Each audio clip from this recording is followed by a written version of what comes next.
My beloved is the most beautiful among thousands and thousands. Oh mon bien-aimé, tu es le plus beau parmi des milliers et de milliers. Yeshua.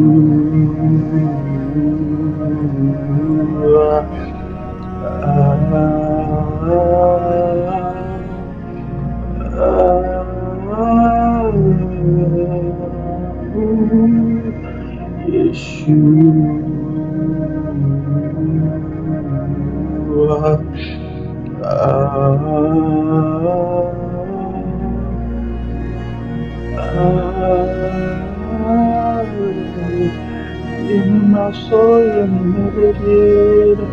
See the word, even in the smile.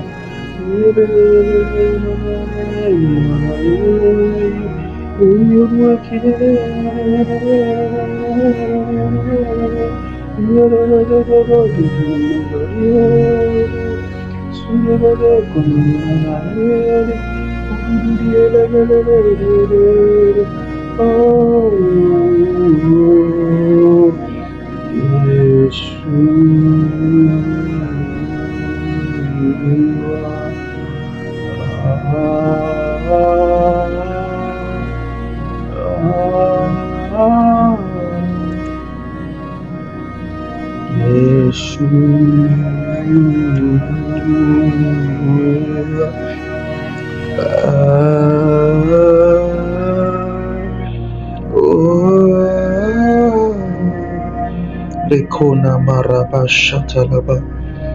Nous chantons l'esprit, nous parlons esprit, nous déclarons l'esprit.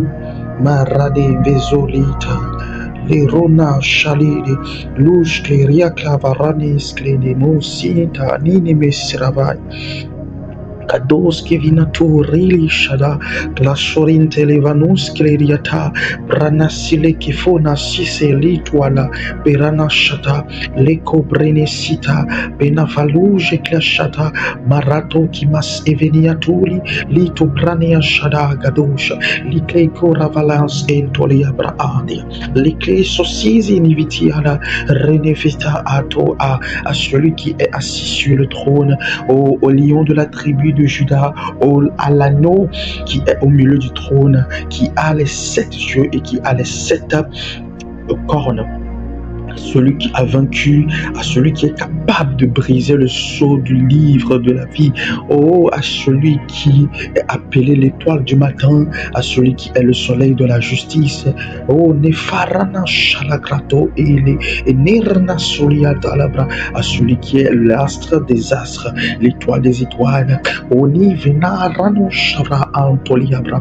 On t'appelle roi des rois, on t'appelle seigneur des seigneurs. Il n'y a personne d'autre comme toi dans les cieux, sur la terre. Tu as reçu le nom au-dessus de tout nom. Tu as reçu le nom au-dessus des puissances, des dominations, des trônes, des autorités. Tu as reçu le nom au-dessus de tout esprit, de tout être, qui peut se mentionner dans les cieux, parmi les archanges, les anges, les êtres vivants, les chérubins, les séraphins, les fils de Dieu, et parmi les hommes, les présidents, les députés, les milliardaires, les médecins, les scientifiques, les militaires. Tu as reçu le nom au-dessus de tout nom, au-dessus des généraux, au-dessus des admiraux. Oh oui, Seigneur, tu es celui qui a reçu le nom au-dessus de tout nom, sur la terre, au-dessus de toute forme de puissance, dans la mer, sur les montagnes, dans les forêts, dans les vallées. Il n'y en a pas comme toi. C'est pourquoi la prononciation de ton nom, tout genou fléchit. Et oh, dans les cieux, sur la terre, et toute langue confesse que tu es le Seigneur des seigneurs, le roi des rois, à la gloire de Dieu. Menakofai les sarinefe, runa sai qui touche à l'ido la santé, remeke fanazuziatala, shagadala shevenakums areneke me, fene suziatane melivakai, ledovina moriatantes intelekamovia, sholiatamo sasilia kimona, sesemene femene mekimola diatara, les samosi liviki nishaba, et manto la brina. Ce matin tu es à l'honneur, ce matin tu es à l'honneur, ce matin tu reçois la révérence, ce matin tu reçois l'adoration, ce matin tu reçois l'élévation, ce matin tu reçois l'acclamation. Ménéfécanto la riama, chaque cœur, chaque âme, chaque esprit, oh, chaque corps te célèbre, te loue et te magnifie. Oh, manevana vana livra anto like bro savanina kaili rede shiketelebra. C'est toi que nous prêchons, c'est toi que nous déclarons, c'est toi que nous proclamons et c'est toi qui produis la vie. Oh Jésus, Jésus, Jésus, Jésus, Jésus, Jésus. Ton nom est doux, ton nom est magnifique, ton nom est glorieux, ton nom est succulent. Oh manevana brantaliza kata, plus doux que tout, plus sucré que toutes les sucreries du monde, et plus magnifique que toutes les magnificences, les magnificences du monde, plus magnifique que les 7 merveilles. Oni fanana fananene forani saile. Jesus, Jesus, Jesus, Jesus. En ton nom, les nations sont délivrées. En ton nom, quiconque te prononce, tu lui viens au secours, est sauvé. Oh malito rama amanto. En ton nom, nous avons la victoire. En ton nom, nous sommes sauvés. En ton nom, nous sommes bénis. En ton nom, nous sommes aimés. En ton nom, nous avons la vie. En ton nom, nous sommes plus que vainqueurs. En ton nom, nous sommes victorieux. En ton nom, nous marchons en nouveauté de vie. En ton nom, oh, nous soumettons la puissance de Satan. En ton nom, en ton nom, en ton nom, et en ton nom, et en ton nom, et en ton nom. Et tu nous as donné le Saint-Esprit pour nous équiper, pour nous coacher, pour nous assister, pour nous fortifier, pour nous éclairer. Oh, Saint-Esprit, sois la bienvenue parce que tu es celui qui vient nous tenir compagnie. Tu es celui qui ne nous laisse pas orphelins. Tu es celui qui nous enseigne. Tu es celui qui nous instruit, tu es celui qui nous guide, tu es celui qui nous apprend toutes choses, tu es celui qui témoigne de Jésus, et tu es celui qui manifeste la nature de Dieu en nous et au travers de nous, qui est digne de toi, ô doux, merveilleux Saint-Esprit, glorieux Saint-Esprit, aigle royal, aigle royal, aigle royal, aigle royal, aigle royal, mais les fana ramasai. Crenifite closiana, lituna sevene vene me pobre shada, li ranofini vada, dicada la catuz anevalia, che mola shadow vena na susirini kivo, oroniatali, meta monsiapa. Oh, ce matin que l'homme se taise, que la chair se taise, que le corps se taise, que l'âme se taise, que les émotions charnelles se taisent, que les sentiments de l'homme se taisent et que ton esprit parle. Que ton esprit s'exprime, que ton esprit glorifie, que ton esprit magnifie. Ona solita rana siadeva, meleva ranaba. Viens combler nos manquements, nos tâtonnements et nos faiblesses.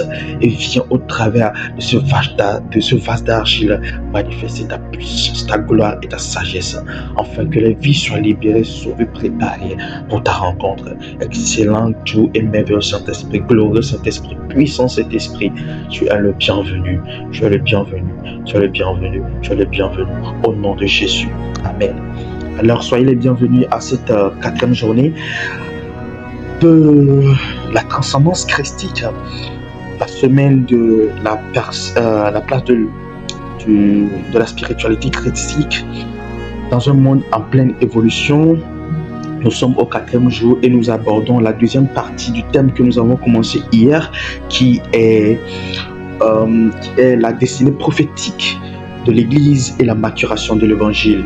Et hier, nous avons eu à parler de du monde qui attend avec un ardent désir la révélation des fils de Dieu, de la cause de cette souffrance que le monde subit, de qui l'a soumis. Nous sommes remontés dans le temps et nous sommes allés à Genèse 1. Nous avons expliqué un peu les mystères, les secrets qui se cachent dans Genèse 1. Nous avons parlé du combat qu'il y a eu au ciel, de la rébellion de Satan, du diable, de l'astre brillant, comme on l'appelait, traduit en latin par Lucifer, et du plan de Dieu pour sauver l'humanité au travers de Jésus-Christ, de ce qu'il a cherché au ciel, sur la terre et sous la terre, les personnes qui devraient, les anges, les esprits ou bien les entités qui devaient venir pour mourir à la place de l'homme, afin que l'homme soit sauvé, mais il n'a trouvé personne. Alors il a dû parler à lui-même, Dieu qui était au-delà de sa création, parce que la Bible dit que Dieu habite une lumière inaccessible des hommes. Donc il a fallu que il rentre dans sa création. Il faut qu'il vienne dans sa création, qu'il habite dans sa création. On peut prendre l'image de l'homme qui a créé la voiture, parce que l'homme a créé la voiture, mais l'homme n'habite pas dans la voiture. L'homme n'habite pas dans la voiture. Vous voyez un peu. Mais il a fallu que Dieu rentre dans sa création, comme l'homme aussi peut rentrer dans la voiture pour aller quelque part, pour accomplir un objectif donné, pour remplir un but donné. De la même manière, Dieu aussi est rentré dans sa création au travers du nom célèbre que je viens d'honorer, de célébrer, Jésus-Christ, Jésus-Christ, Jésus-Christ, Jésus-Christ. Oh, qu'est-ce que c'est merveilleux de prononcer ce nom. Et il est venu et il a opéré ce qu'il devait opérer. Alors, avant d'évoluer sur le message, parce que le message était interrompu, le Seigneur nous a conduit afin que nous puissions expliquer certaines choses pour que l'Église, le corps de Christ et vous tous qui nous écoutez, nous puissions tous ensemble être instruits, éclairés sur les profondeurs éternelles du fondement de l'Église. Les profondeurs éternelles du fondement de l'Église, le challenge qu'il y a eu, les mystères cachés derrière, et pourquoi aujourd'hui l'Église ne peut pas être détruite, parce que c'est une mission, c'est un mandat qui ne vient pas d'un homme, c'est un mandat qui vient de Dieu, de la manière dont Dieu peut donner un mandat à un homme. Dieu s'est donné lui-même un mandat et il a accompli ce qu'il a accompli. Nous voyons tous à la croix.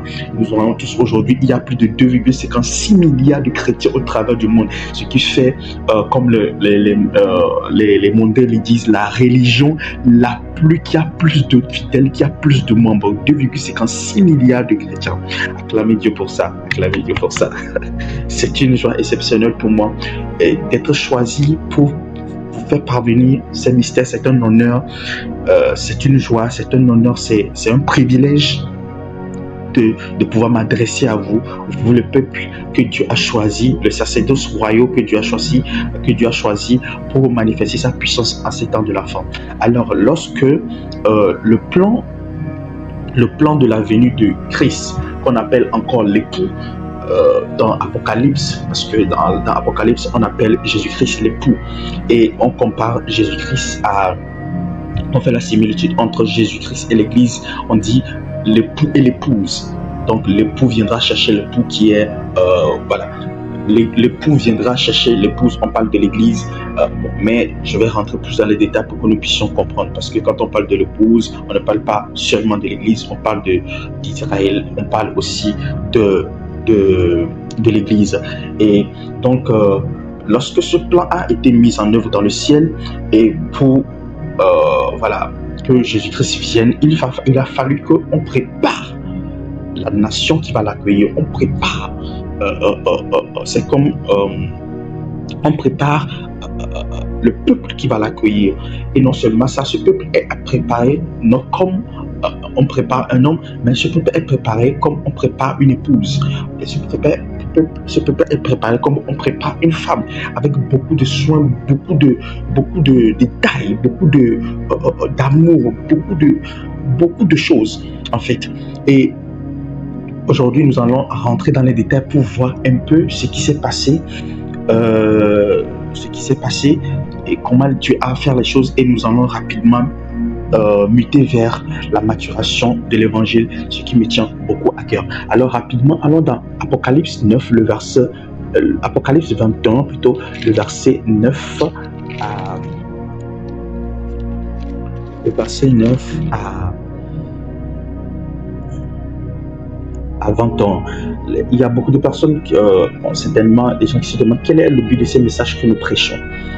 Comme je l'avais dit depuis le début, si vous nous rejoignez au milieu, je vous prie de retourner en arrière pour aller réécouter le message depuis le début, pour comprendre ce que nous prêchons, pourquoi nous parlons de la transcendance christique, pourquoi est-ce que nous parlons de la place de la spiritualité en ces temps de la fin, pourquoi est-ce que nous parlons de... nous répondons à ces thèmes-là, à cette question au travers des différents thèmes, au travers des différents sous-titres que nous développons. Le message de la transcendance christique, que j'appelle encore le processus par lequel nous atteignons la statue parfaite de Christ. Et aujourd'hui, nous rentrons dans beaucoup de détails pour faire comprendre les choses. Nous répondons à ces messages, pas de manière directe comme ça. Parce que si on devait développer un thème pendant 40 jours, on ne peut pas donner une seule réponse pour répondre à un thème qui va être développé sur 40 jours.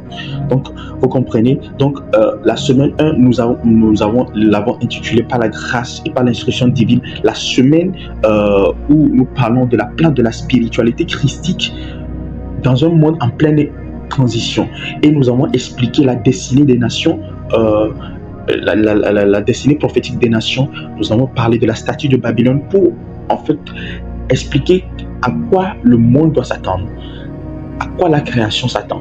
Quelle est la destinée de la création? Qui est-ce qui l'a soumis? Quelle est la constitution de l'armée de celui qui l'a soumis? D'où l'explication de la statue. À qui est-ce que nous avons réellement devant nous? Qui est notre ennemi? Qui est l'antichrist? Qu'est-ce qu'il veut faire? Nous l'avons expliqué dans statut. L'objectif ultime, c'est de détruire l'identité humaine. Vous voyez un peu? Et nous avons continué hier en expliquant la place de l'Église, la destinée prophétique de l'Église, et nous continuons aujourd'hui pour répondre à tous ces messages, pour répondre à ce thème-là.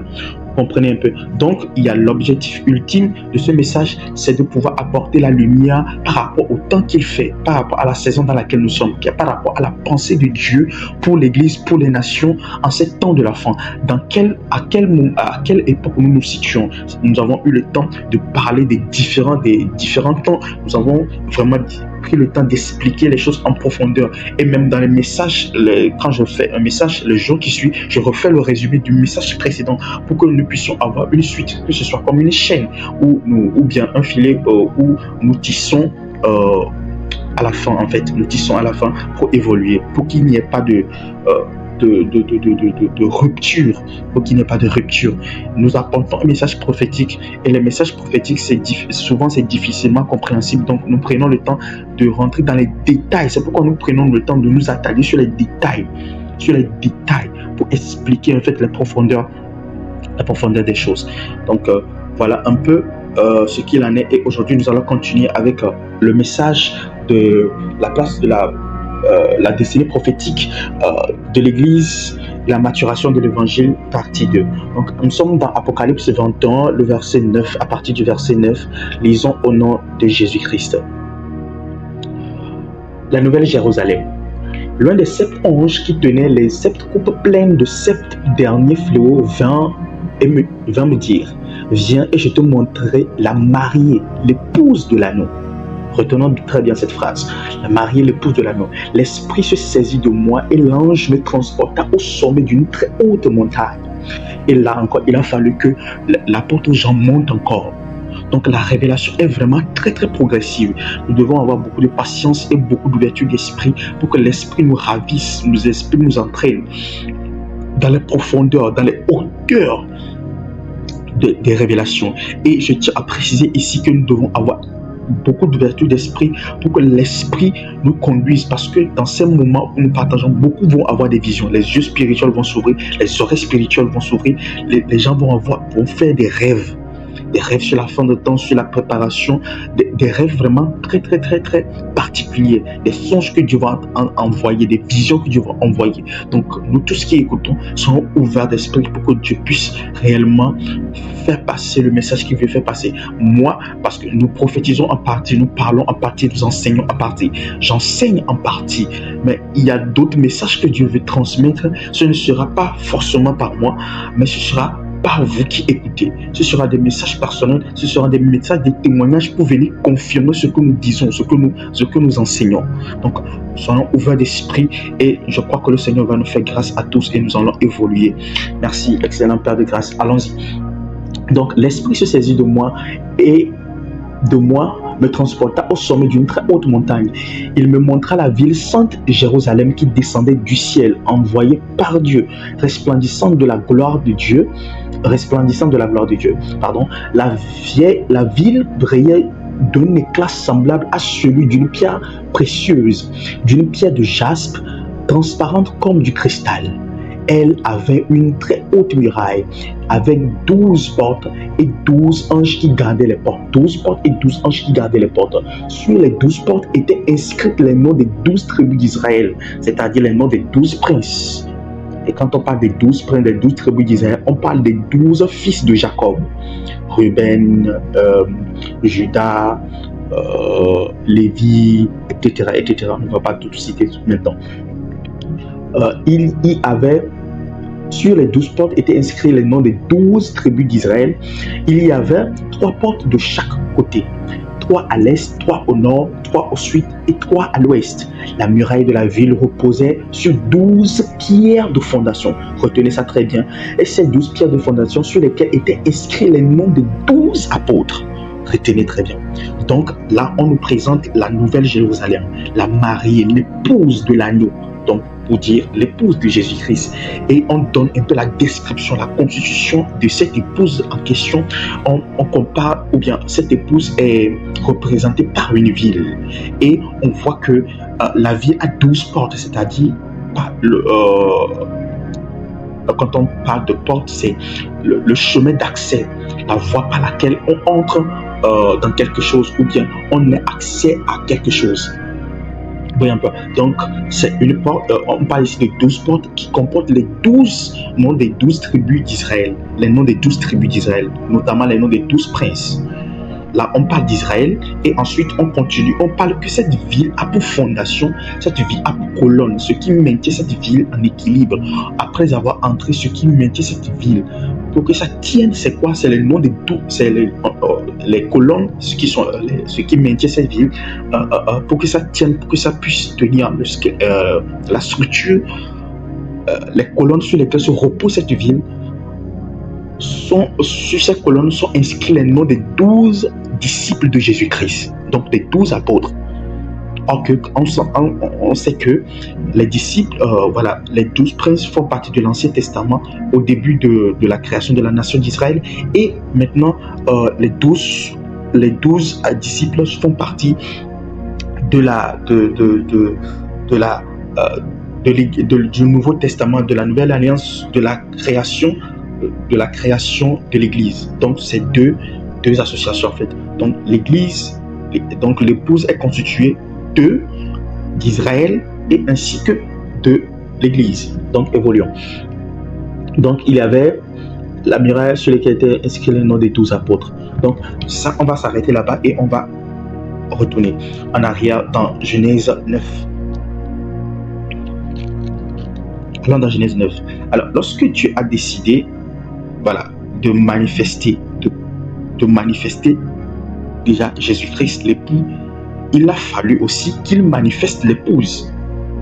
Parce que c'est deux similitudes, les deux matchs de pair, l'époux et l'épouse de Jésus-Christ, et l'époux et l'épouse de Jésus-Christ et sa mariée. Vous voyez un peu. Donc, non seulement que Jésus-Christ, Dieu veut manifester l'épouse, Dieu veut préparer l'épouse de l'agneau, mais Dieu veut aussi choisir la lignée par laquelle Jésus-Christ allait venir, allait paraître, allait être mis au monde. Vous voyez un peu. Donc il a ces deux objectifs en un qui Dieu a voulu manifester en même temps. Donc, il a fallu qu'il puisse passer par des détails vraiment précis pour réaliser cette œuvre-là.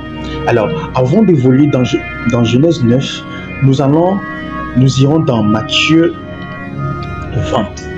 Parce que lorsqu'il a voulu faire ces choses, il est passé par des ouvriers. Il a utilisé des instruments pour préparer l'épouse, pour préparer l'épouse et la naissance de Jésus-Christ. Amen. Amen. Donc, évoluons. Nous allons comprendre ici. Je vous avais expliqué la dernière fois qu'il y a, comment dire ça, pour définir les temps et les saisons dans lesquels Dieu est. Nous sommes. Dieu, par sa sagesse, nous permet de le faire au travers des moyens prophétiques, mais aussi au travers des moyens évangéliques. Et les apôtres aussi ont leur manière de parler des temps de la fin, de situer l'Église, de situer les nations, de situer Israël par rapport à l'heure qu'il fait, à l'heure de l'humanité qu'il fait, l'heure dans laquelle nous nous trouvons tous.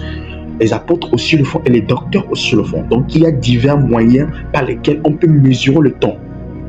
D'accord? De la même manière dont on peut mesurer le temps par le truc là du sable là, j'oublie un peu le nom, où on prend le truc du sable, on renverse et puis le sable goutte et puis par leur mesure. Ensuite, il y a la montre, d'autres utilisent les gouttelettes d'eau. Donc, il y a divers moyens de mesurer en fait le temps. Donc, de manière évangélique, nous allons rentrer dans les détails, mais nous allons apporter la pensée prophétique qui est derrière tout ça. Donc, allons dans Matthieu 20, à partir du premier verset jusqu'au 10e verset. Voici en effet à quoi ressemble le royaume des cieux. Un propriétaire sortit tôt le matin en fait d'engager des ouvriers pour sa vigne.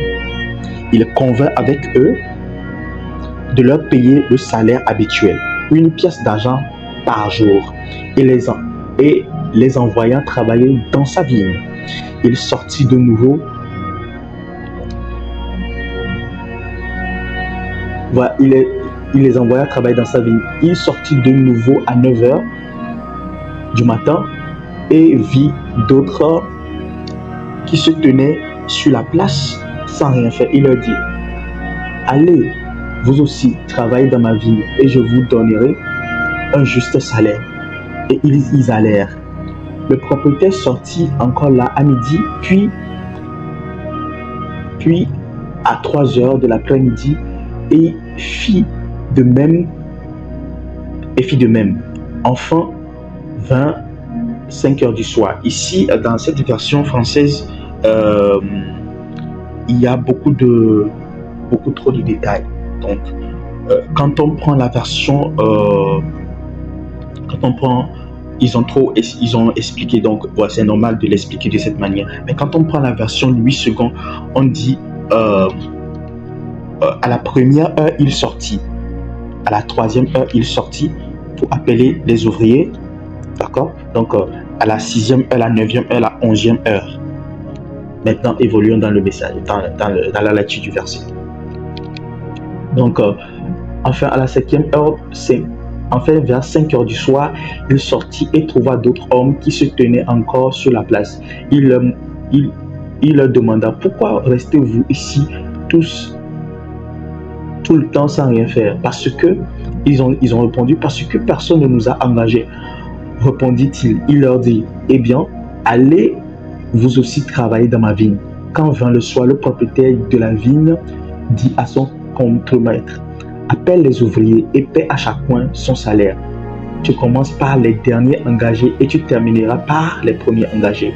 Ceux qui s'étaient mis au travail à 5h du soir vinrent alors et reçurent chacun une pièce d'argent. Quand ce fut le tour des premiers engagés, ils pensaient qu'ils recevaient plus, mais on leur remit aussi chacun une pièce d'argent. Donc, on va s'arrêter là.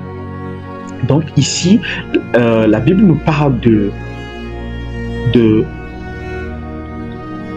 de 5 heures, 5 différentes heures, où le Seigneur, là on fait la comparaison entre le royaume des cieux et les ouvriers qui doivent travailler dans une vigne donnée. Donc, le Seigneur a choisi différents types d'ouvriers à différents types d'heures de la journée pour travailler dans sa vie. Et ici, la similitude que nous faisons, c'est quoi? C'est que ces différents types d'ouvriers sont les différentes personnes ou bien les différents moyens par lesquels Dieu est passé pour préparer l'épouse, pour former l'épouse, pour préparer l'épouse et pour amener l'épouse à l'époux. Vous voyez un peu. Donc, lorsque nous allons dans Genèse 9 maintenant, nous allons voir par quel moyen est-ce que Dieu a commencé par préparer l'épouse, la naissance de l'épouse et ce qui suivra après. Donc, nous allons rapidement dans Genèse 9. Je me permets de m'attarder sur les versets bibliques parce que il faut que nous puissions comprendre, parce que ce n'est pas tout le monde qui lit les Écritures avec beaucoup de détails. Donc, nous prenons le temps de réellement lire les Écritures. Donc, c'est aussi le moment de passer beaucoup plus de temps dans la Bible. Voilà, donc nous allons dans Genèse 9 à partir du 18e verset. Donc, Dieu a voulu maintenant créer l'épouse. Dieu a voulu maintenant former l'épouse et il est passé par un moyen. Qu'est-ce qui s'est passé lorsque nous allons dans Genèse 9 à partir du 18e verset? Après le déluge, je vais lire, après je vais expliquer. Genèse 9 à partir du 18e verset. Les fils de Noé qui sortirent de l'arche étaient Sem, Sam et Japheth. Sam fut le père de Canaan. C'est à partir de ces 3 fils que toute la terre fut peuplée. Noé fut le premier cultivateur de la vigne. Il but du vin, se livra, se déshabilla complètement à l'intérieur de sa tente. Cham, père de Canaan, vit son père tout nu et en avertit ses 2 frères qui étaient dehors. Alors Sem et Japheth prirent un manteau, le placèrent sur les épaules, entrèrent à reculons dans la tente et couvrirent leur père.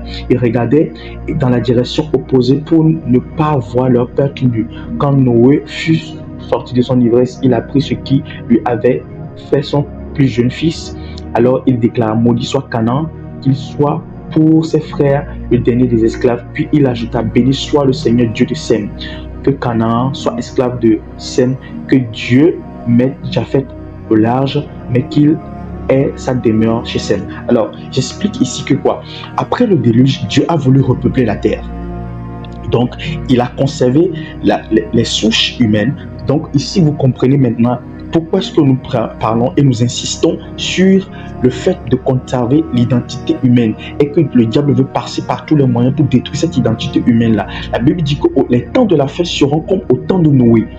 Et quand on dit que les temps de la fête seront comme au temps de Noé, donc il y aura très peu d'humains, de véritables humains sur la terre. Très peu de véritables humains sur la terre. Donc Dieu a voulu repeupler la terre, donc il est passé par Noé et ses fils.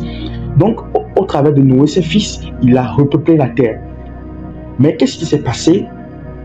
Déjà, lorsqu'il sortit de l'arche, Dieu bénit Noé et ses 3 fils. Mais après, nous avons remarqué que Canaan, le fils cadet, il a vu la nudité de son père. Lorsque son père a bu du vin, il s'en est délivré. Il est parti raconter ça à ses frères. Ses frères sont venus, ils ont pris du pagne, ils ont couvert leur père, ils n'ont pas vu leur nudité. Je parle ici à quelqu'un, à un enfant qui a eu à voir la nudité d'un père, a eu à voir la nudité d'un homme de Dieu, mais qui est parti l'exposer. Je prie au nom de Jésus-Christ que le Seigneur te récupère. Et c'est ici où on trouve les fils loyaux, les fils et les fils loyaux et les filles loyaux, les fils loyaux et les filles loyales qui peuvent voir la nudité et la faiblesse de leur père, mais le protéger. Je prie au nom de Jésus-Christ que Dieu nous donne des personnes loyales, que Dieu donne des fils et des filles loyales au nom puissant de Jésus-Christ. Alors, lorsque Noé s'est réveillé, il a appris ce qui s'est passé, mais il a maudit. Il a maudit Canaan, pour ne pas dire, il a maudit Canaan, mais Canaan a déjà été béni par Dieu. Donc, on ne peut maudire ce qui a déjà été béni. Donc, quand Dieu vous bénit, peu importe la malédiction que quelqu'un va prononcer, ça n'aura pas d'effet sur vous. Mais voici ce qui s'est passé. Étant donné que Canaan a déjà été béni par Dieu, Noé a maudit le fils cadet de Canaan. Après, Donc, nous aurons le temps de parler de ça. Mais regardez la bénédiction que Noé prononça sur ses deux frères. Il a parlé de l'aîné, il a dit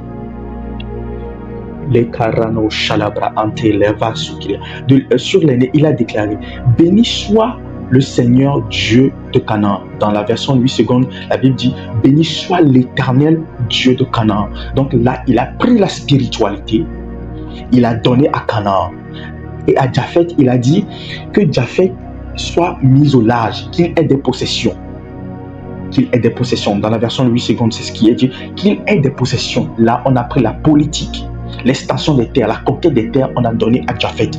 Mais la spiritualité a été donnée à Sem. C'est comme ça, vous allez voir toutes les spiritualités qui viennent. Et pour expliquer encore plus, Sem, c'est les descendants de Sem, c'est ceux qui ont rempli l'Asie.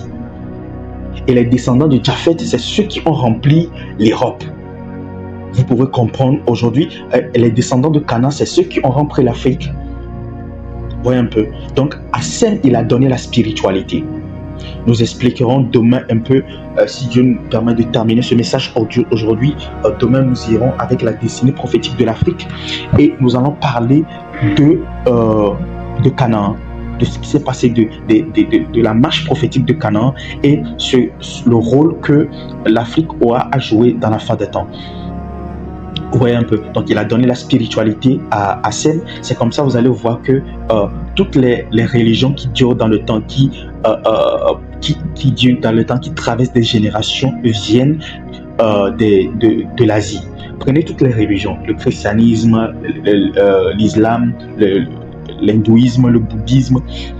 Les plus grandes religions qui dominent aujourd'hui le monde viennent de l'Asie. Donc la spiritualité leur a été donnée.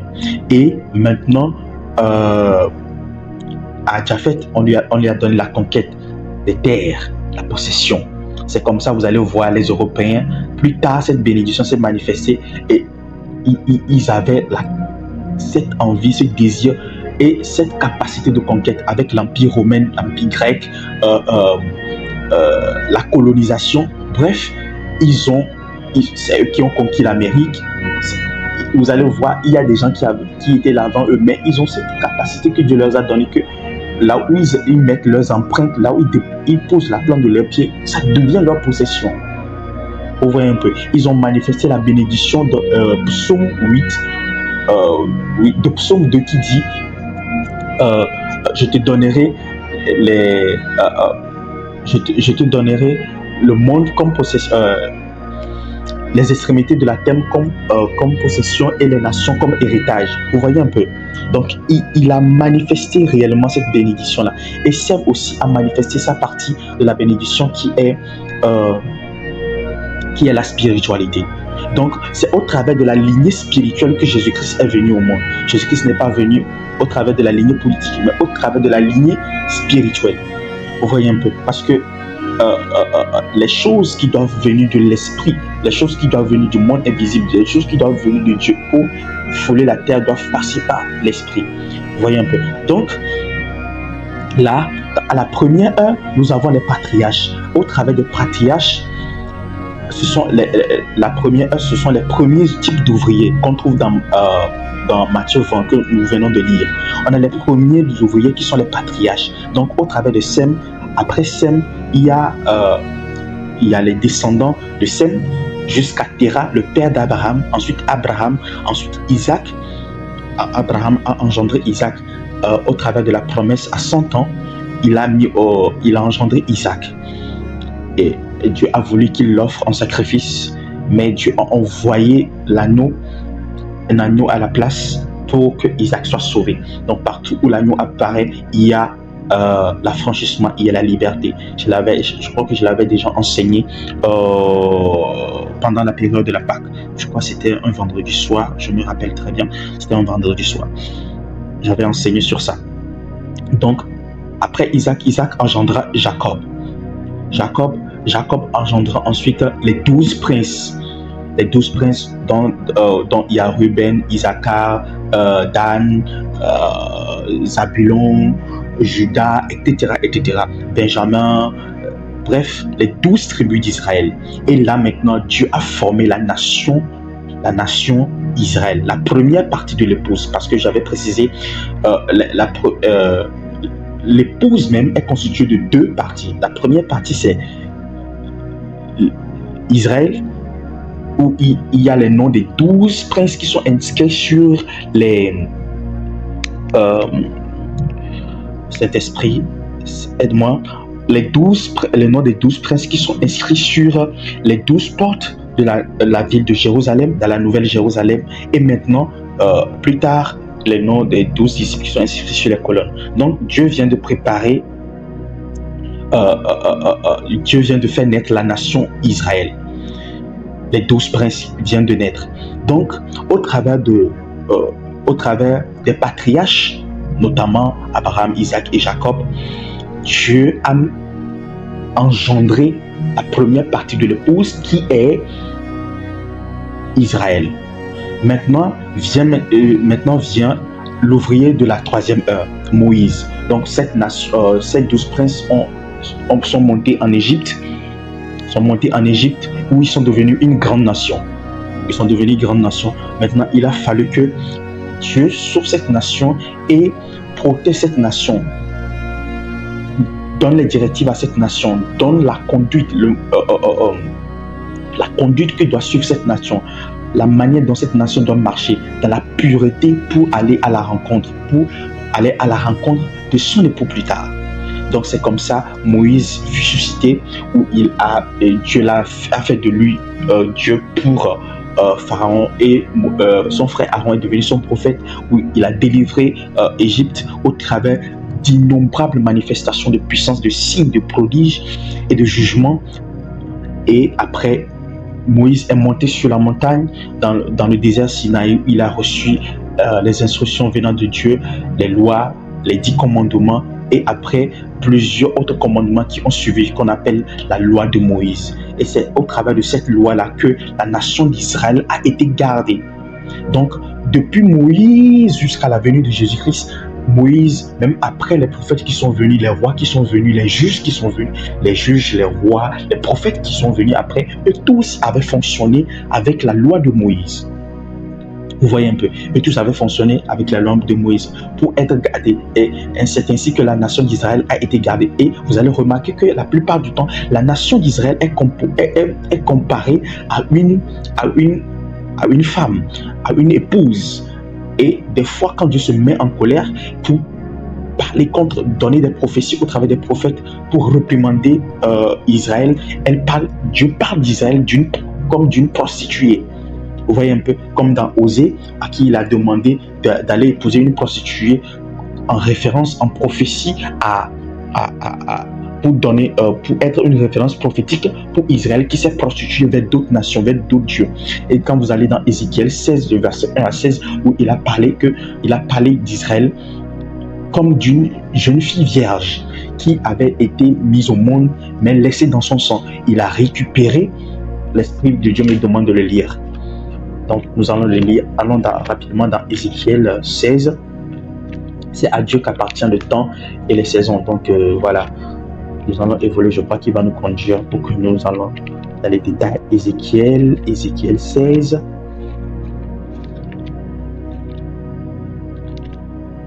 Ézéchiel, c'est juste après Lamentation, je crois. Oui.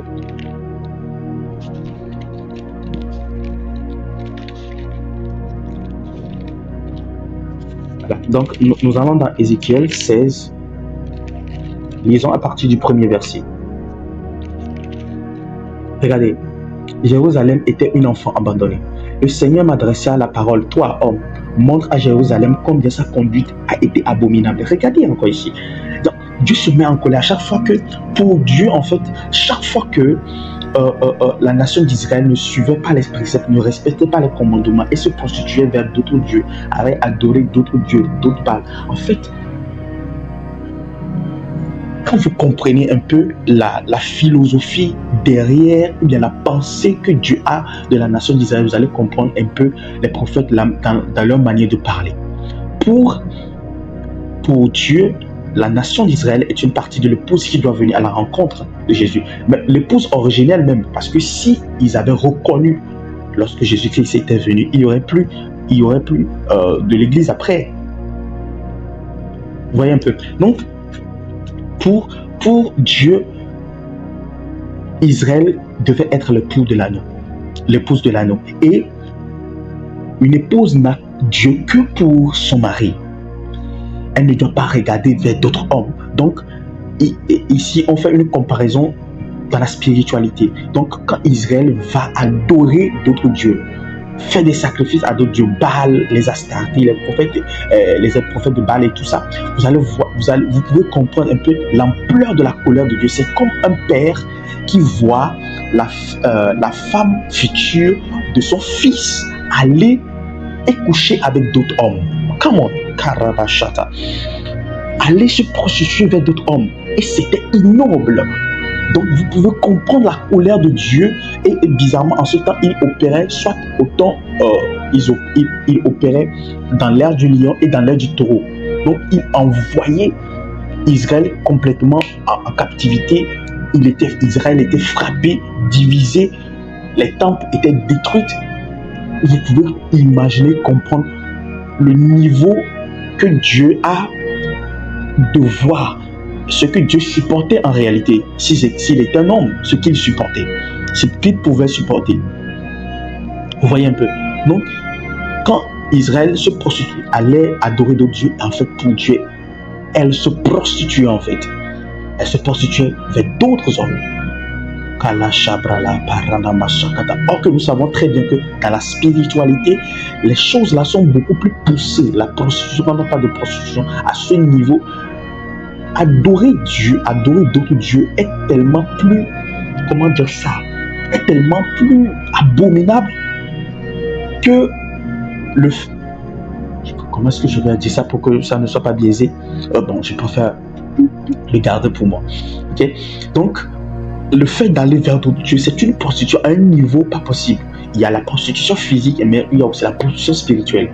Et nous savons très bien que la prostitution spirituelle est une prostitution vraiment très poussée, où on peut voir tous les perversités, on peut voir tous les escrocs.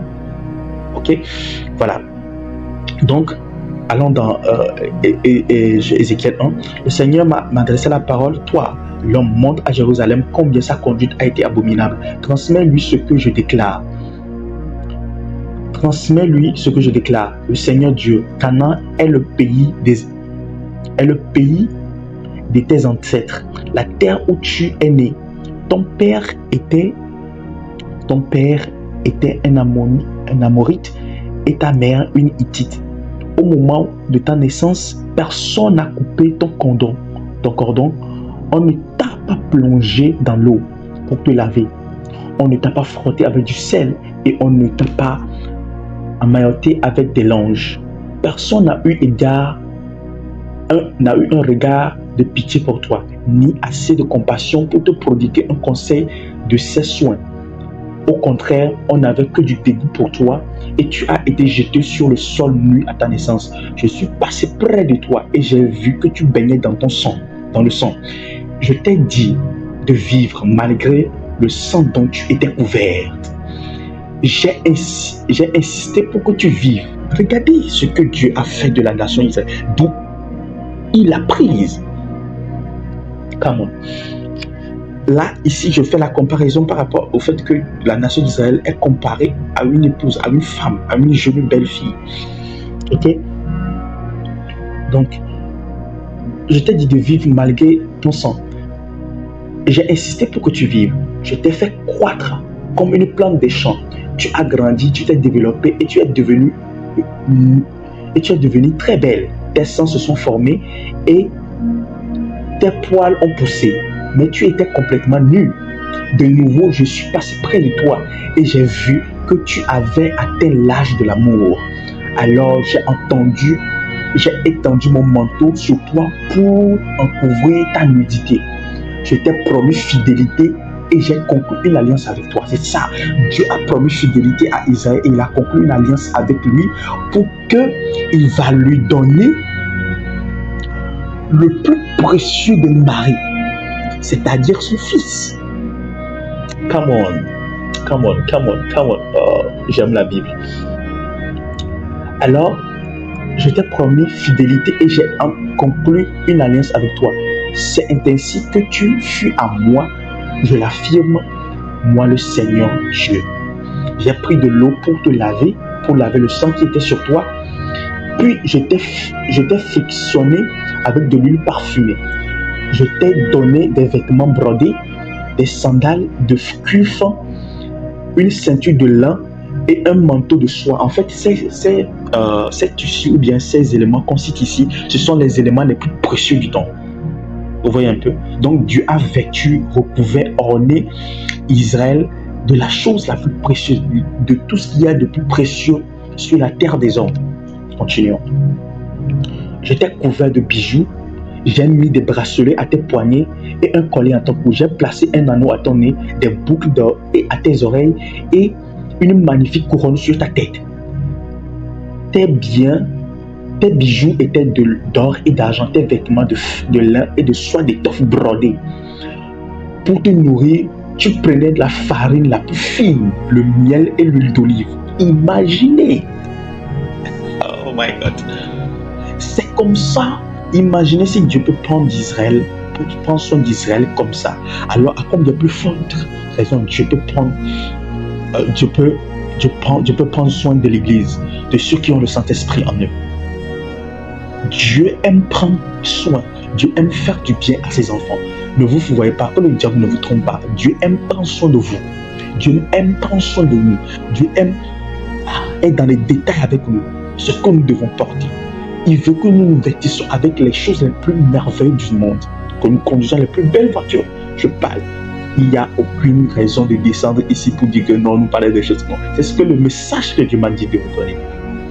Les plus belles voitures. Il veut que nous habitions les plus belles maisons, les plus belles villas, que nous voyageons en première classe, que nous avons nos propres jets privés. Nous avons de l'argent en abondance, de l'or, des diamants, des pierres précieuses. Voyez un peu. C'est la gloire dans laquelle Dieu veut nous placer. Et je prie au nom de Jésus-Christ que tu ne rates pas cela au nom puissant de Jésus. Et je parle de manière prophétique à lui, je le suis ici. Toi qui es un âge mûr, toi qui es un âge de beauté, tu es en train de devenir belle. Tu constates que ton corps est en train de changer. Écoute-moi, reste fidèle à Jésus-Christ. Laisse que son Saint-Esprit te conduise. Éloigne-toi de la voie du mal, de la voie du monde, de la voie de la prostitution, de la voie du copinage des choses du monde. Prends soin de toi, laisse que l'Esprit te prépare jusqu'à ce que Dieu t'amène la personne qui t'a destiné. Je prie pour toi au nom de Jésus-Christ, que la tentation qui vient sur les filles de ce monde, cette tentation ne vienne pas sur toi et qu'elle te garde, et que Dieu te garde au nom de Jésus. Et je prophétise la même chose pour tous les hommes aujourd'hui. Ce qui fait que les hommes, les jeunes hommes, vont dans la prostitution, ont la facilité de coucher avec les filles et plus tard perdent leur destinée. Je prie au nom de Jésus-Christ que le Seigneur nous préserve au nom puissant de Jésus. Évoluons. Donc voilà, vous voyez un peu la manière dont Dieu a pris soin dans les détails avec la nation d'Israël. Vous voyez un peu. Donc après les ouvriers de la 3e heure, vient maintenant l'ouvrier de la 6e heure. L'ouvrier de la 6e heure, c'est Jésus-Christ. Donc quand on parle de l'ouvrier de la 6e heure, on parle de Jésus-Christ qui est maintenant venu apporter l'évangile, qui a vécu comme un homme, qui n'a point péché, qui a été baptisé d'eau et puis baptisé du Saint-Esprit, conduit dans le désert, qui est rempli du Saint-Esprit, conduit dans le désert, revêtu du Saint-Esprit. Il est sorti, il a opéré avec puissance et autorité. Il a multiplié les pains, chassé les démons, libéré les gens qui étaient sous la puissance de Satan, fait des miracles inédits que la Bible ne pouvait même pas contenir. Après, il est allé, il a pris la Pâque, il allait à Gethsémani, ensuite il a été torturé, crucifié, il a rendu l'âme, il est mort à la croix, ensuite il a été enseveli au tombeau, puis il est descendu dans le royaume des morts, il a prêché l'évangile aux morts, les morts ont été sauvés. Après, lorsqu'il est mort, la Bible dit que il y a les tombeaux de ceux qui étaient morts étaient brisé et les morts furent ressuscités. Il a prêché l'évangile, il a vaincu la mort, il a pris les clés de la mort et du séjour des morts. Ensuite, il est revenu à la vie. Il est ressuscité le 3e jour, comme les prophéties l'avaient annoncé. Il a fait encore des miracles, des signes et des prodiges. Après, il est monté. Il a été élevé. Ensuite, il est assis à la droite du Père, attendant sa rétribution, attendant sa couronne. Et après maintenant son départ, après l'œuvre qu'il a fait, c'est sur cette œuvre-là que se repose maintenant aujourd'hui l'évangile. Après son départ est venu maintenant les ouvriers de la 9e heure. Qu'est-ce que les ouvriers après Jésus-Christ est venu les ouvriers de la 9e heure. Donc après la fusion du Saint-Esprit, le Saint-Esprit a maintenant choisi les 12 disciples de Jésus-Christ. Et au travers de ces 12 apôtres, de ces 12 disciples-là, il a commencé l'Église. L'Église est née. Et ces apôtres ont porté l'Évangile. Maintenant, l'Église a grandi, etc. Jusqu'à ce que ça n'arrive maintenant aux ouvriers de la 11e heure. Et ici, il y a un message caché dont je ne parle pas encore, mais j'irai dans les détails après la fin de cet enseignement. Dans les jours à venir, j'irai dans les détails pour en fait faire comprendre beaucoup de choses. Donc, les ouvriers de la 11e heure. Donc, ces ouvriers, après que Jésus-Christ soit mort et que les apôtres soient venus, donc Dieu a utilisé les apôtres, les Écritures, les épîtres, les différents épîtres pour maintenant préparer la seconde partie de l'épouse qui est l'Église. Et aujourd'hui, l'Église est toujours en préparation. Vous voyez un peu. Donc, Israël est préparé. Lorsque Jésus-Christ est venu, il ne l'a pas reconnu. Il n'a pas reconnu son épouse. C'est pourquoi vous allez voir dans Cantique des Cantiques 3. Dans Cantique des Cantiques 3, qu'est-ce qui s'est passé? Vous allez remarquer là-bas que où est passé mon bien-aimé? Où est passé mon bien-aimé? C'est le roi Salomon qui parle complainte des filles d'Israël. En fait, il parle de la Jérusalem qui verra en fait son roi venir, son époux venir, mais il ne va pas le reconnaître et l'époux va se lever, l'époux va partir. L'époux va partir et maintenant après, Israël ira à la recherche de l'épouse. Et Israël, bizarrement, ne sera pas sauvé par la foi, bien qu'il y a des Juifs qui se convertissent en Christ et tout. Mais il y a une partie d'Israël qui sera sauvée après l'enlèvement, par les œuvres, par l'obéissance, en versant son sang. Et le nombre est au nombre de 144 000.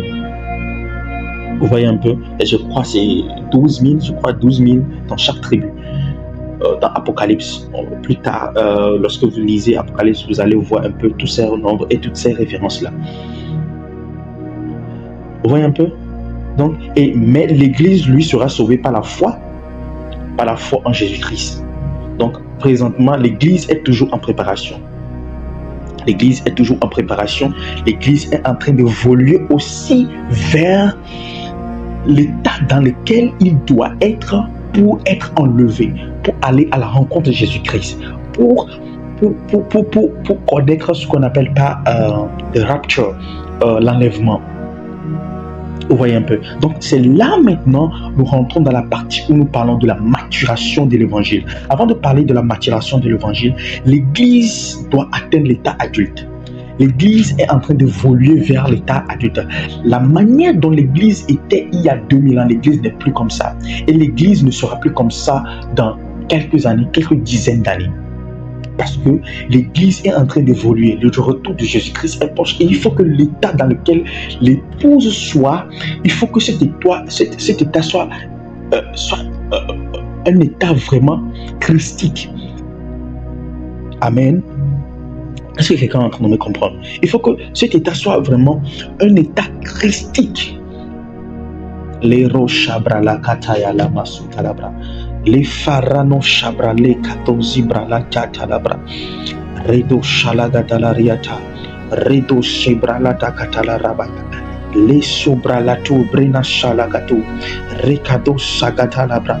Le rada shalarabaya, rekado zibra la katalarabaya, male rado shebra kato, le rada zarabai kabrano, rebodo shalabra, li karade sekatalabra katalaria no felabra.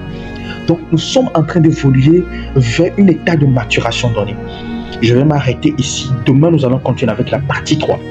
Pourquoi la partie 3? Parce que l'Esprit m'a demandé de m'arrêter, de demain, de revenir parler précisément de ça. Parce que il m'a dit que si je continue maintenant avec le temps qui me reste, je risque de survoler les choses et je ne vais pas pouvoir rentrer dans les détails.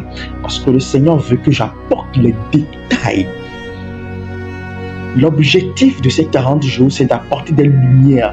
C'est de zoomer sur les parties qu'on ne pouvait pas voir, de rapprocher les choses pour qu'on voie les détails. Ce qu'on ne pouvait pas voir de loin, durant ces 40, le Seigneur veut qu'on voie ça de près. Pour que l'Église comprenne, pour que nous puissions comprendre ce qu'il veut réellement faire, ce qu'il veut réellement apporter. Alléluia. Alléluia. Donc nous sommes en train d'évoluer vers la maturation. Nous sommes en train d'évoluer vers la maturation. Nous sommes en train d'évoluer vers la maturation. Nous sommes en train d'évoluer vers la maturation. Nous sommes déjà à la 11e heure. Et la 11e heure, la 9e heure, ce fut le temps des apôtres. Mais la 11e heure, ce fut le temps d'un ouvrier en particulier. Je parlerai de cet ouvrier plus tard. Il y a un ouvrier en particulier que Dieu a réservé pour les temps de la fin, pour apporter à l'Église, pour apporter au corps du Christ, pour apporter à l'épouse la nourriture qu'il faut, pour apporter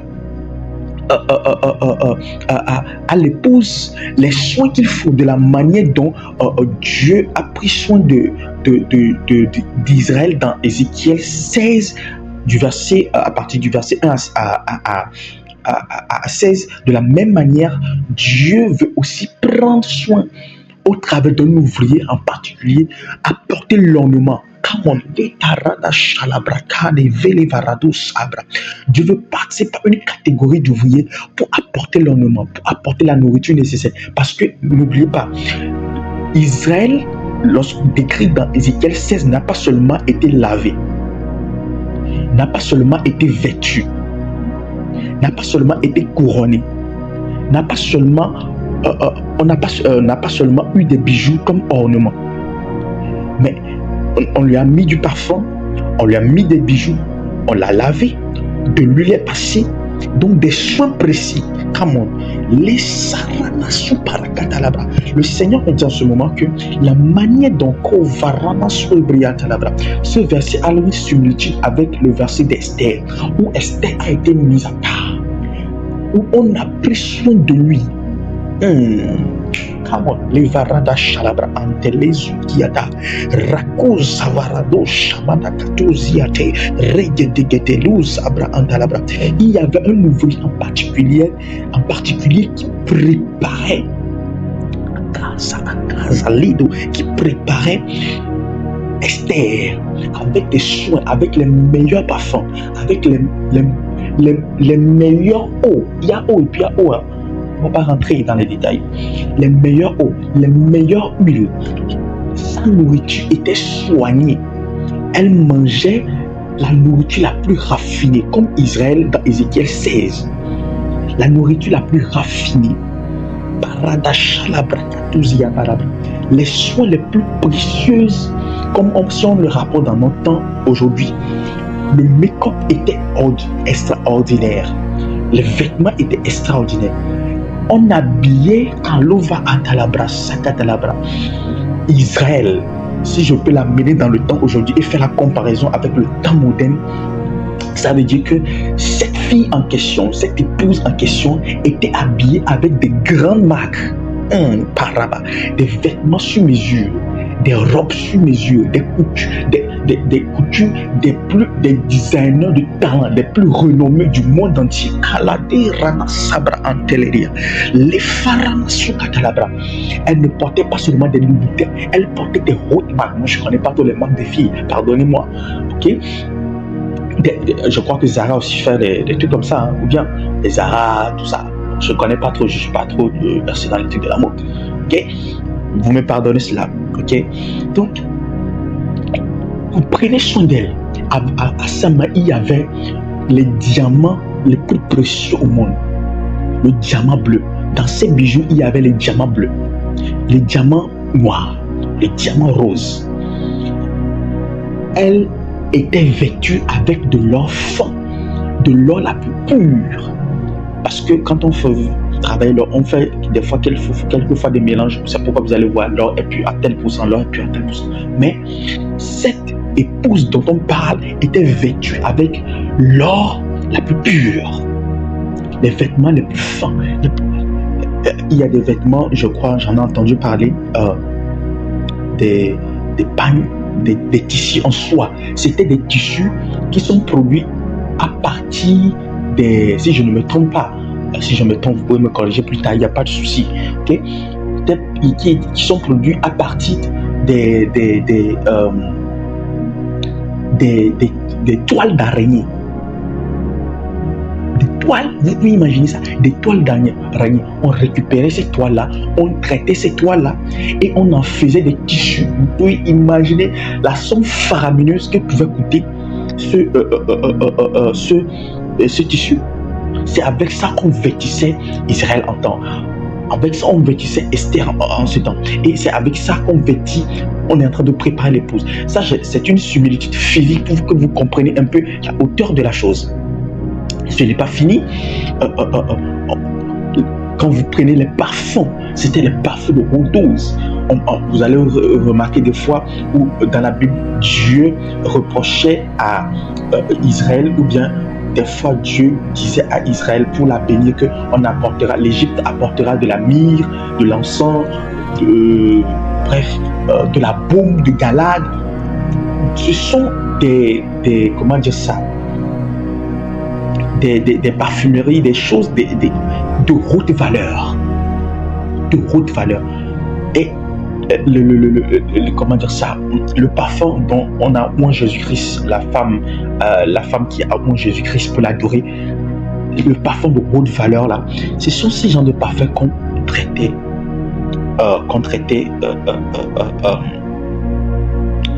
l'église, l'épouse.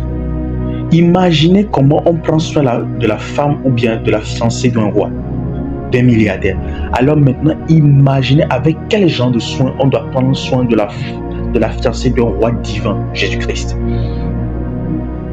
Donc, il y a un ouvrier que Dieu a préparé pour apporter une parole, pour apporter un évangile, pour apporter les soins nécessaires pour traiter le corps de l'Église, pour traiter son âme, pour traiter son esprit, pour traiter son intelligence, pour traiter son cœur, pour traiter, oh my God, les varato shalagadalabra antalabra antelabra rouchaï de l'evasai de keshoriaba.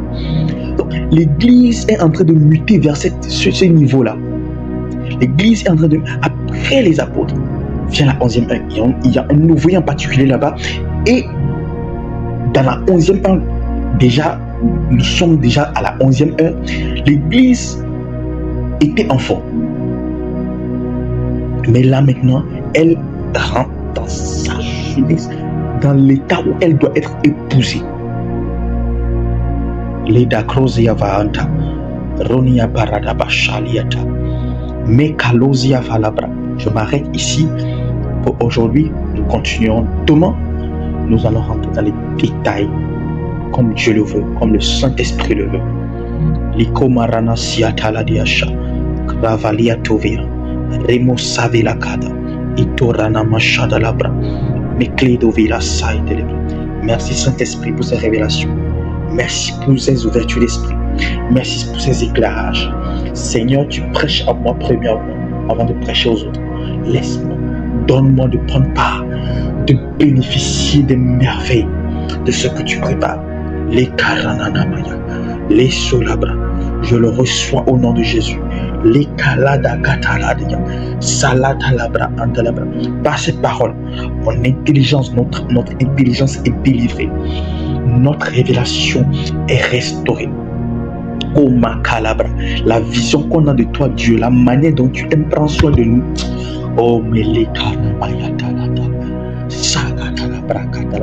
fou je serais de croire que Dieu n'aime pas prendre soin des églises, que Dieu n'aime pas prendre soin de ses enfants, que Dieu n'aime pas prendre soin des jeunes filles et des jeunes garçons. Anazulia kabalabra. Les salabra nous sivatakai de les shalabra. Seigneur, nous l'avions compris, même maintenant nous le comprenons plus profondément. Et nous prenons par cette révélation, la porte-chair devienne esprit et vie dans la vie de tous ceux qui écoutent en ce moment. Que le Seigneur vous apporte cette vie-là maintenant au nom de Jésus. Que cette révélation porte chair dans votre vie. Au nom puissant de Jésus, que votre environnement, votre atmosphère, tout ce qui vous concerne reçoive du changement. Oh la radaka siabra. Je vois des reines et des rois, des princesses et des princes. Oui, tu aimes prendre soin de vous, tu aimes s'occuper de nous. Mais les fania sebra les koraba. Alors nous pouvons dire, l'Éternel est mon berger, je ne manquerai de rien.